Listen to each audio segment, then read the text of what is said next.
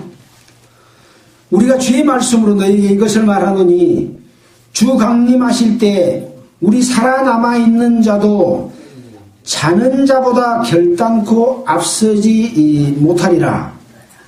살아남은 자를 말했고 자는 자를 말했는데 살아남은 자는 자는 자보다 앞서지 못해요? 앞서지 못하리라. 주께서 이제 마지막 상황 들림을 받을 때 광경을 설명합니다.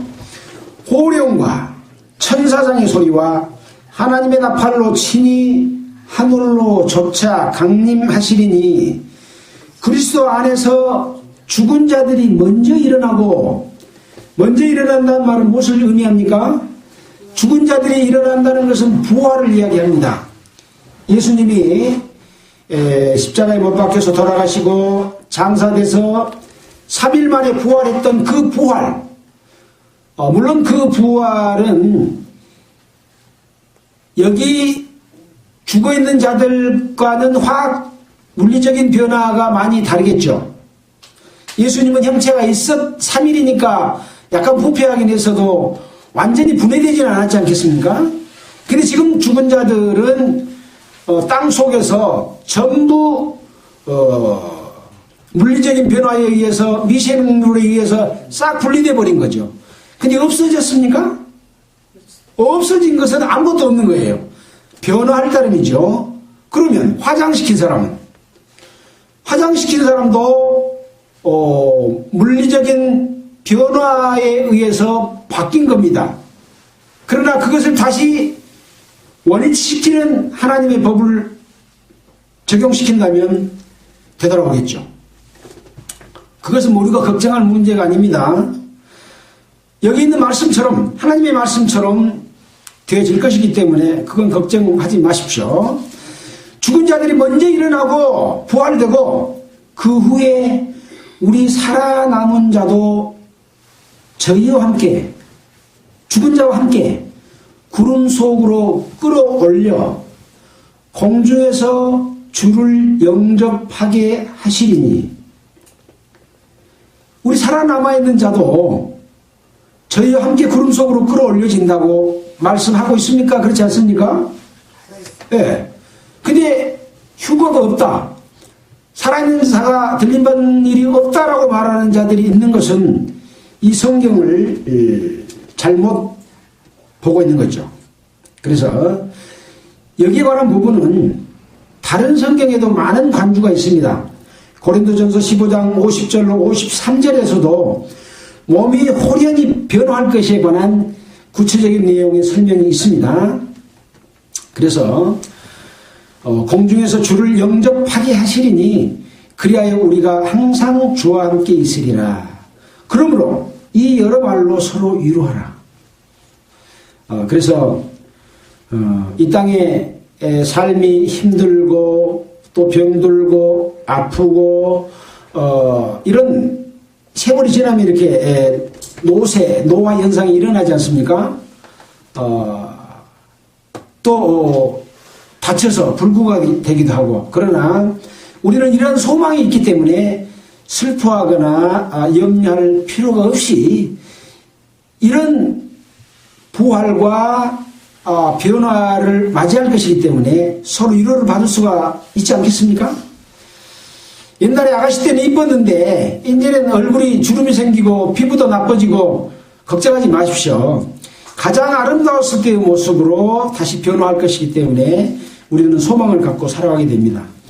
여기에 대해서 빌립보서 2장입니까? 3장입니까? 21절에 보면 우리의 낮은 몸을 예수 그리스도의 영광의 몸의 형체와 같이 병케하시리라, 그렇게 약속해 주셨습니다. 우리는 이런 위로로서 늘 어떠한 어려움이 있더라도 믿음의 신앙을 엿바꿔 먹지 않고, 뭘로 엿바꿔 먹어요?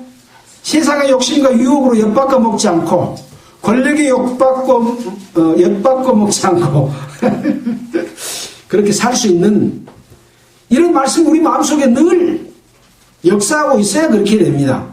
이거 잊어버리면요, 우선 먹기는 곶감이 달다고 편안하고 즐겁고 행복한 것을 쫓아서 나쁜 짓을 작게 하고 쾌락을 쫓아가게 되는 거예요. 모든 사람이 다 그래요. 앉아있으면 눕고 싶고, 누워있으면 잠자고 싶은 것이 사람이지 않습니까? 그래서 나태하게 되면 한없이 나태하고 자기도 모르게 죄의 유혹에 빠지게 되는 거죠. 그래서 우리는 이런 요한계시록을 통해서 말씀을 공부하면서 그런 것을 다시 상기해 보게 됩니다. 자, 지금부터는 이 성전의 기원, 성막의 기원, 증거장막, 증거란 말은 법이라고 했으니까 법대로 만들어진 장막, 이것의 기원이 어디로부터 시작됐는가라고 하는 것을 생각해 보겠습니다. 첫 번째, 하나님이 거하시는 곳이라고 그랬잖아요. 하나님이 함께 하시는 곳입니다. 에덴 동산에 아담과 이브를 만들었고 모든 만물을 창조했는데 그 모든 만물이 다 아담과 이브를 위해서 창조해 줬는데 아담과 이브가 사단의 미혹에 끌려서 선악과를 따먹으로 말미암아 죄를 지었습니다. 그래서 그 전까지는 죄가 죄인 것을 알지 못했어요. 왜? 죄가 없었기 때문에. 근데 하나님의 말씀과 하나님의 증거는 법이라 했잖아요. 하나님이 말씀해 주시는 법을 어김으로 말미암아 내가 죄인이구나. 죄인이 어째요? 부끄럽죠. 부끄러워서 무화과 나무로 옷을 해입고 나무 밑에 숨었습니다. 그래서 하나님이 부르니까 내가 버섯으로 숨었나이다 그랬어요. 근데 버섯을 입고 있었어요? 무화과 나무로 입고 있었는데 벗은 거죠. 그래서 인간의 의로서는 죄를 가릴 수가 없다라고 하는 것을 상징적으로 보여줬습니다. 그래서 하나님께서 짐승을 잡아서 짐승의 가죽으로 패션이 어떻게 생긴지 모르겠어요. 전체를 다 가렸는지 일부분만 가렸는지 모르는데 가죽옷을 지어 입혔어요. 이 가죽옷을 지어 입힐 때 한 생명, 두 생명, 둘이니까 둘 잡았을지 모르겠어요. 또 전체 옷을 다 입혔다면 여러 마리 잡아서 꿰매가지고 만들어졌을지 모르겠어요. 생명이 죽었습니까? 안 죽었습니까? 죽었습니다. 예. 하나님의 증거를 위반해서 증거를 회복하기 위해서 짐승을 잡아서 피를 흘려서 그 죄를 가려주는 이것이 성소의 가장 시초입니다. 자, 그 다음에는 어땠습니까? 이제 창세기 3장 21절에 이런 내용들이 기록이 되어 있고, 그래서 또 이사야서에 보면 61장 10절에 구원의 옷으로 입혔다. 또 갈라디아 3장 27절에는 그리스도로 옷 입었다. 이런 말씀이 바로 죄를 가리우는 하나님의 방법이 어떻게 나중에 실현됐는가 하는 것을 보여주는 것이고, 두 번째 사건은 뭐냐면 아담이 가인과 아벨을 낳았잖아요. 물론 다른 자손들도 낳았지만은 기록은 안 되어 있는 상황인데요. 창세기 4장 3절로 5절에 보면 이 가인의 제사는 받아들이지 않고 아벨의 제사를 받아들였어요. 가인은 땅의 소산으로 제사를 그러니까 곡식으로 드렸고, 아벨은 어머니가 양을 잡아서 양의 피로 제사를 드렸어요. 그랬는데 하나님은 아벨의 제사를 받고 가인의 제사를 안 받았어요. 왜 그랬을까요? 이 제사에는 반드시 죄를 용서함을 받는 것이 제사의 의미입니다. 법입니다. 죄 용서함을 받으려면 피를 흘려야 돼요. 육체의 생명은 피에 있음이라 피가 죄를 속하느니라. 피 흘림이 없은즉 사함이 없느니라. 피가 흘려지지 않으면 죽지 않으면 죄사함이 안 된다고 말하고 있습니다. 하나님의 법은 그래요. 세상 법은 죄를 지으면 적당히 감옥도 살기도 하고 그러지 않아요? 근데 하나님의 법은 죄를 지으면 반드시 죽어야 되는 거예요. 그래서 그러면 그때 제사를 어떻게 드리라고 설명해 줬다는 내용이 거기 기록이 되어 있습니까? 안 되어 있어요. 근데 어디 가면 그게 보이냐? 히브리서 4장 한번 볼까요? 바쁘지만 좀 보겠습니다. 히브리서 4장.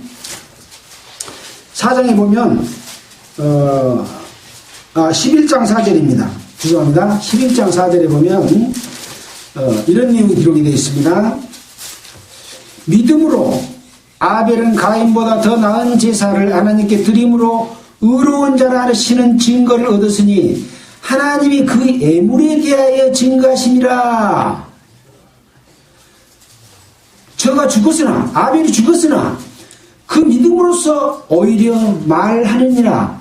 아벨은 죽었지만 죽은 것을 통해서 이것을 오히려 말하고 있다. 죽은 자가 말을 하고 있다. 뭘 말을 하냐? 하나님께서 애물에 대해서 증거했고 피 흘림이 없은즉 죄사함이 없다니 그라고 말해준 대로 제사를 드렸다 이겁니다.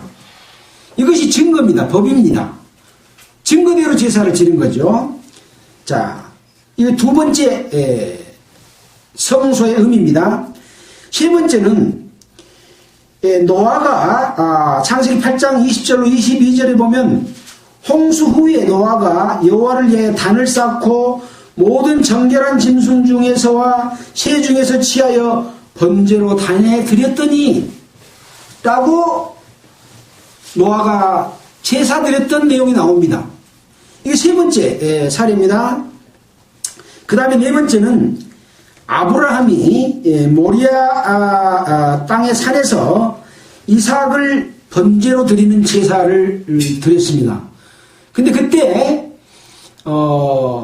이삭을 단에다가 올려놓고 칼로 이삭을 잡아서 피해 제사를 드리려고 죽여서 제사를 드리려고 할 때 하나님이 아브라함아 라고 하면서 죽이지 못하게 하고 대신 나무 숲속에 걸려있는 양을 잡아서 제사 드리도록 했습니다. 대신 제사를 드리는 일을 하나님께서 보여주신 것이 또 성서의 내용입니다. 이때도 아브라함은요 이삭을 제사로 드려도 이삭을 다시 살려줄 것을 믿었습니다. 근데 거기에 창세기에는 그런 내용이 기록이 되어 있습니까? 안 되어 있습니까? 안 되어 있습니다. 근데 이것은 어디가 기록되어 있냐? 우리가 방금 봤던 히브리서 11장 17절에 제가 그냥 읽겠습니다. 시간이 없으니까. 이삭을 죽은 자 가운데서 다시 살리실 것을 믿었다 그랬습니다. 아브라함은 이런 믿음을 가지고 있었습니다. 이삭을 제물로 삼아 드려도 이삭을 다시 살려줄 것을 아브라함은 믿는 믿음을 가지고 있는 거죠. 자, 이것이 네 번째 성소의 기원에 관해서 제가 찾아봤습니다. 다섯 번째는 이삭이 야곱을 축복할 때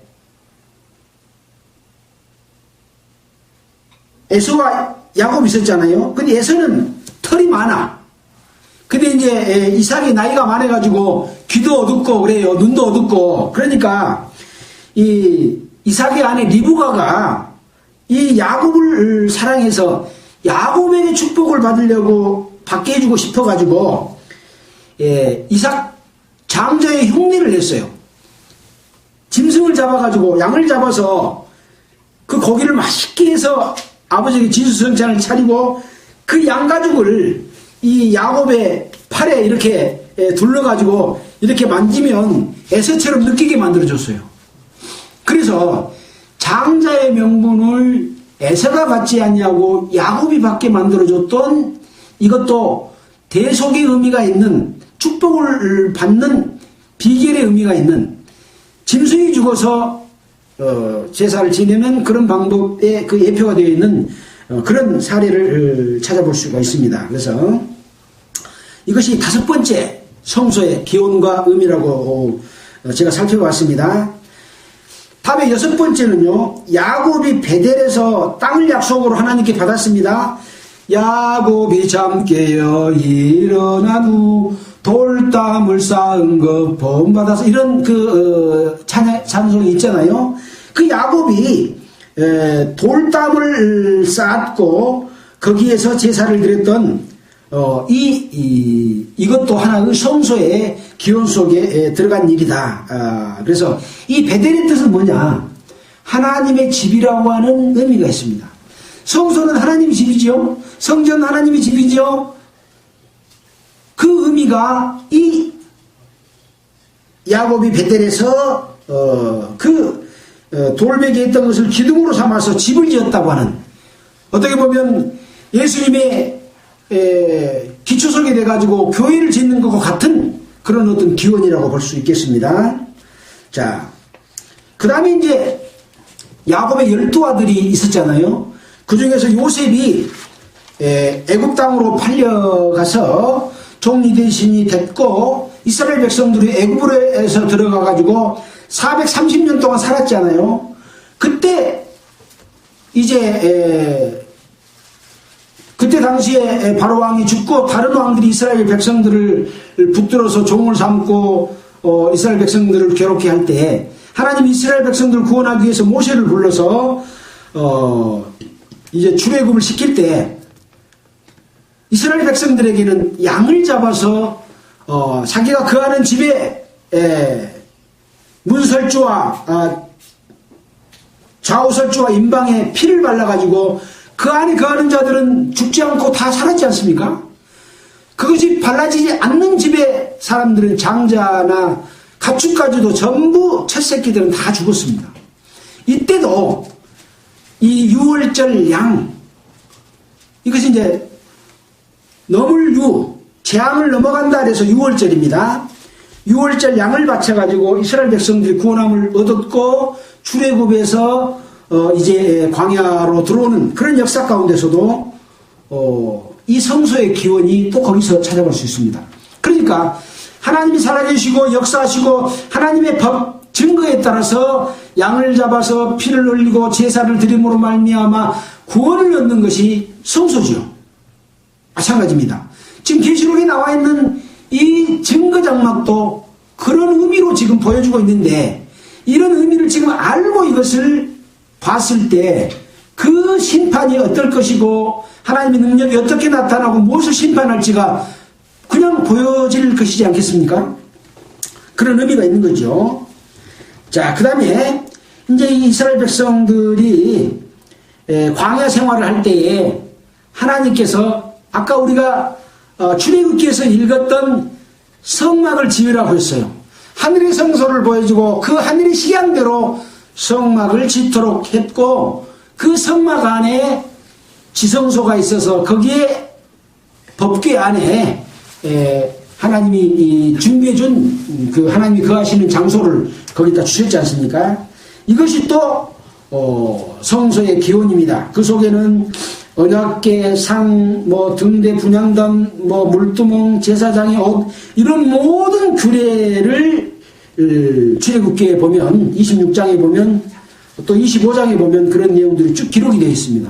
시간이 없어서 다 읽을 시간은 없습니다. 자, 그래서 이때 그 속에 여호와의 영광이 충만했고 하나님의 임재하심과 인도하심이 늘 함께했고, 레위기서는 어떻게 제사드릴 제사법이 기록이 되어 있습니다. 이 제사법은 우리가 구원받는 제사하고 연관된 내용입니다. 히브리서에 우리가 구원받는 내용에 관한 자세한 내용들이 기록되어 있지 않습니까? 이쪽 내용들을 많이 인용을 하고 있죠. 자, 그 다음에 이제 이스라엘 백성들이 점점 가나안 땅에 들어와서 이제 왕 제도를 선택하고 했을 때 이스라엘 백성들이 하나님의 성전을 짓는 일이 있었습니다. 그래서 솔로몬 성전을 지었고, 그 다음에 이 솔로몬 성전이 한번 부서진 다음에 항상 이스라엘 백성들이 하나님을 떠나서 범죄하면 성전이 부서지고 뺏기고 다 나라를 잃고 그런 일들이 있었죠. 그 다음에 이제 제2성전으로서 수룹바벨 성전을 지었고 그것을 다시 보수해서 헤롯 성전을 지었습니다. 이 성전이 헤롯 성전이 예수님이 오셨을 당시에 예루살렘에 있던 성전이었고 그 성전을 정화했던 사건도 우리가 이미 배웠잖아요. 그 성전에서 이스라엘 백성들이 하나님을 섬기기는커녕 자기들의 장사하는 장사의 속을 강도의 구릴로 만들었도다라고 엎어버렸지 않습니까? 이렇게 여러 세대에 따라서 여러 모양으로 하나님이 임재하고 함께하고 사랑하시고 주의 사함으로 이스라엘 백성들을 이끌어주시고 능력을 나타내 보이고 이런 모든 일들을 해왔는데도 불구하고 이스라엘 백성들은 계속해서 하나님을 떠나고 범죄하는 일들을 반복해 왔고 지금 이 시대에 얼마나 정치, 종교 권력 세력들이 하나님을 무시하고 전 세계의 종교를 하나의 종교로 만들고 또 전 세계를 하나의 국가로 만들어서 거짓 평화를 약속하고 이 세상을 통치하려고 하는 그래서 자기들의 권력을 유지하려고 하고 인류에 거하는 이 땅에 거하는 사람들을 죽여버리고 몇 사람들 소수만 남아서 자기들이 이 땅에서 살고 싶어하는 그런 그 음모의 계획서들이 있습니다. 그래서 우리가 인터넷에 들어가 보면 그런 자료들을 얼마든지 볼 수가 있습니다. 뭐 그런 내용은 나중에 또 다시 한번 또 말씀을 드리도록 하겠습니다. 자, 이렇게 해서 이 새 성전에 일이 있었고 이제 예수님께서 십자가에 못 박혀 돌아가셨잖아요. 그 전에 제자들에게 어쨌습니까? 이 성전을 헐라. 이 성전을 헐면 내가 사흘 동안에 일으키리라 라고 말했지 않습니까? 근데 46년 동안 지은 성전을 어떻게 사흘 동안 일으키냐? 그것 때문에 예수님이 송사당해서 죽임을 당하는 하나의 그 어떤 죄명이 되기도 했습니다. 근데 거기 보면 뭐 찾을 시간이 없습니다. 성전된 자기 육체를 가리킴이라 라고 말했지 않습니까? 예수님이 이제 3일 후에 부활함으로 말미암아 이 성전에 기초석을 쌓았습니다. 예수님 자신이 성전이다. 내가 성전이다 라고 말씀을 했습니다. 그래서 로마서 12장 4절 5절에 보면 우리가 한 몸에 많은 지체를 가졌다. 이와 같이 그리스도 안에서 한 몸이 되어 서로 지체가 되었느니라. 그래서 예수를 믿는 사람들은 바로 예수님의 지체에 함께 포함되는 예수님을 머리로 한 몸된 지체다 라고 이야기를 하고 있는 것이 지금 현재 교회, 구원받은 교회의 성도들을 이야기합니다. 자, 그래서 고린도전서 3장 16절에 보면 너희가 하나님의 성전인 것과 하나님의 성전이 너희 안에 거하시는 것을 알지 못하느냐? 라고 말씀하고 있습니다. 바로 성소의 기원을 더듬어 봤습니다마는 예수님이 십자가에 못 박혀 돌아가신 이후에는 예수님을 믿는 자 속에 하나님이 성령으로서 거하시기 때문에 믿는 자가 성전입니다. 성소입니다. 성막입니다. 증거장막입니다. 자, 고린도전서 6장 15절에 보면 너희 몸이 그리스도의 지체인 줄을 알지 못하느냐? 또 6장 19절에 너희 몸은 성령의 전인 것을 알지 못하느냐? 고린도전서 12장 27절에 너희는 그리스도의 몸이요 지체의 각 부분이라.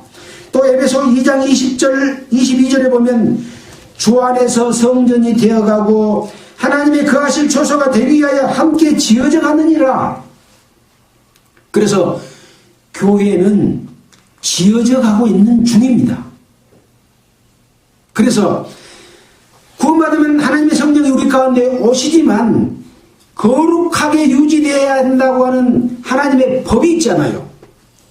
하나님의 법대로 하지 않으면 하나님이 예루살렘 성전을 뒤집어 엎은 것처럼 엎어버리고 네 성전이 강도의 구렬이 되어버렸다, 마귀의 소굴이 되어버렸다라고 말씀하시는 그 성전은 늘 정화되어 거룩하게 되어져 가서 나중에 주님의 거룩한 교회가 하나님의 신부가 됩니다. 머리로 한 몸이 하나님의 신부가 돼서 결혼하기 위해서 이 인류 역사를 끌고 가고 계십니다. 자, 이제 요한계시록이 이제 맨 나중에 보면 거룩한 성 예루살렘이 하나님의 신부다라고 말하고 있습니다. 보겠습니다. 요한계시록 21장 보겠습니다. 시간이 없어서 마무리하면서 보겠습니다. 21장 9절입니다.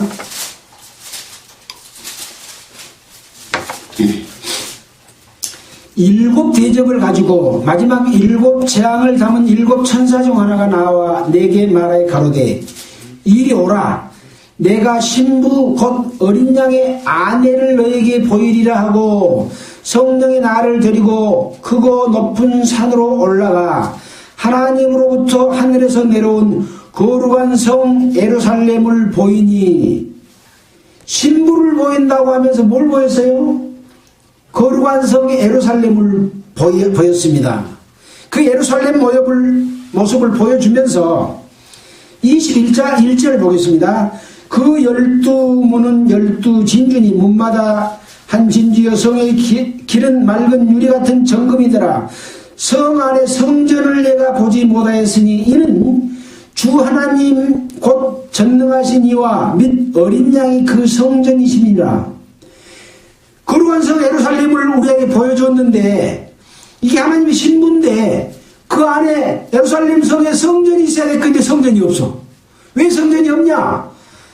하나님이 성전이고 예수님이 성전이니까 성전이 없죠. 우리는 예수님이 안에 있죠. 예수님은 하나님 안에 있죠. 하나님은 예수님 안에 있고 하나님은 우리 안에 있습니다. 누가 성전입니까? 우리가 성전인 거예요. 우리가 성전. 예. 여태 우리가 성전의 성소의 성막의 증거장막의 기원을 우리가 살펴본 이유는 하나님이 계시고 역사하시고 그 가운데 능력을 나타내 보이시고 심판하시고 구원하시는 하나님의 법정, 또 하나님의 거룩함과 영광이 이루어지는 곳, 하나님의 거하실 처소가 바로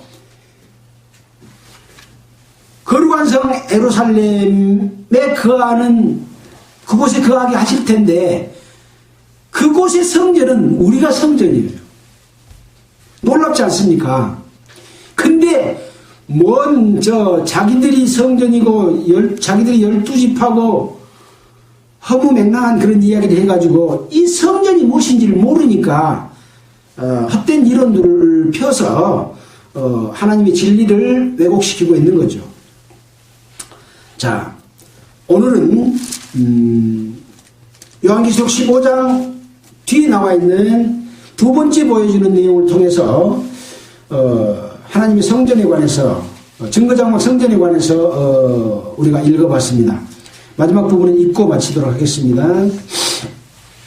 성전이 열리며 일곱 재앙을 가진 일곱 천사가 성전으로부터 나와 맑고 빛난 세마포 옷을 입고 가슴에 금띠를 띠고 네 생물 중 하나가 세세에 계신 하나님의 진노를 가득 담은 금대접 일곱을 그 일곱 천사에게 주니, 그러니까 성전에서 일곱 천사가 일곱 재앙을 가진 일곱 천사가 나오는데 이 네 생물이 그 나오는 천사에게 일곱 대접을 줬다 그 말입니다. 8절 하나님의 영광과 능력을 인하여 성전의 연기가 차게 되매 일곱 천사 일곱 재앙이 마치기까지는 성전에 능히 들어갈 자가 없더라. 하나님의 영광이 가득 차 있었기 때문에 이 심판 기간 동안에는 성전에 들어갈 자가 아무도 없다. 언제까지? 재앙이 마치기까지. 그래서 마치게 되면 이 하나님의 성전 거룩한 성 예루살렘이 뒤에 나오게 됩니다. 17장 18장 바벨론의 패망을 나타내 보이고 19장에 어린 양의 혼인잔치가 있고 20장에 천년왕국이 있고 천년왕국 이후에 새 하늘과 새 땅이 거하게 하면서 거룩한 성 예루살렘을 보여주시는 거죠. 그래서 이 심판이 이루어지게 되면 이제 마지막 때 이루어질 상황들을 보여주고 있습니다. 좀 충분하게 말씀을 드리지는 못했습니다만은 여러분들도 함께 또 이것을 읽으면서 제가 드린 말씀을 참고로 해서 여러분이 직접 말씀 가운데서 은혜를 얻으시길 바라면서 마치겠습니다. 기도드리겠습니다. 하나님 아버지 감사합니다. 오늘은 요한계시록 15장 5절에 나와 있는 하늘의 증거장막이 무엇인지에 대해서 하나님의 처음부터 우리 인간에게 주어지신 그 하나님이 거하시는 곳과 하나님의 능력과 은혜와 역사를 통해서 쭉 인류 역사를 지내온 가운데서 보여줬던 성소, 증거장막을 살펴봤습니다. 우리 자신이 하나님이 거하실 초소라고 하는 것은 얼마나 놀라운 사실인지 모릅니다. 주님이여, 이 소망과 이 능력이 이루어지지 않도록 지켜나가는 우리 성도들이 되도록 주님께서 늘 하나님의 성령의 역사로서 인도해 주시기를 원하면서 우리를 권해 주신 예수 그리스도 이름으로 기도드렸습니다. 찬송가는 458장 하겠습니다.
수고하셨습니다. 안녕히 계십시오.